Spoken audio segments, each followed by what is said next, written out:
Alright, I guess I'll do a video for any of you DIYers that have a valve body issue on a Subaru. This is a Legacy 2.5. This is a CVT transmission. Valve body, as you can see, is on the top of the motor. When you buy the new valve body from Subaru, it's going to have all this plastic stuff.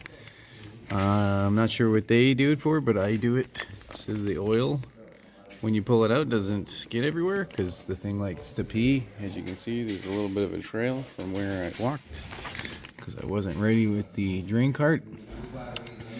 There are, here, I'll pull it up. There are all these bolts here.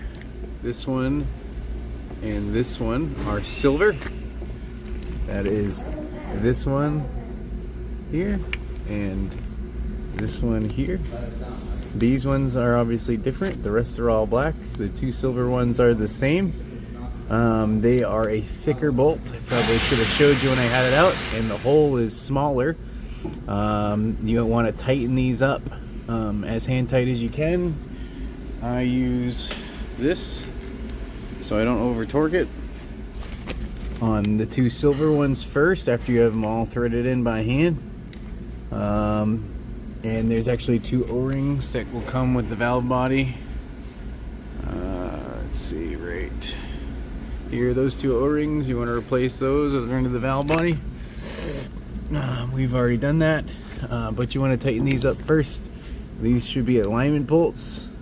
That's what they seem like to me, to keep everything, because the holes here are pretty big and you could have a shift.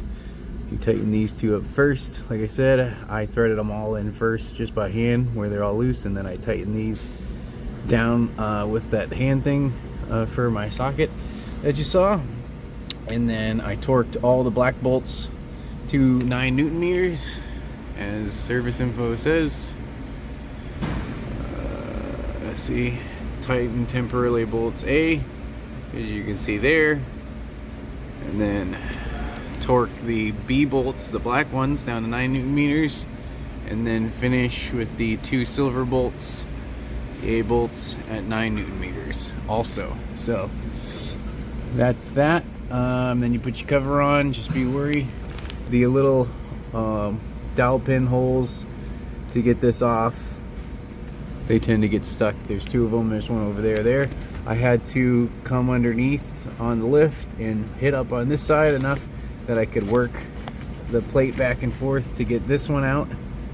I'm gonna clean them up and put some Never Sneeze just in the dowel pins, so if I have to do this again, I won't have that issue. For all the other stuff, I'm sure there's other videos online. I just wanted to do a little tips bit on how to get this far. If you're somewhat mechanically inclined, you should be able to get this far from what I just said. So those are the important bits. So have a great day.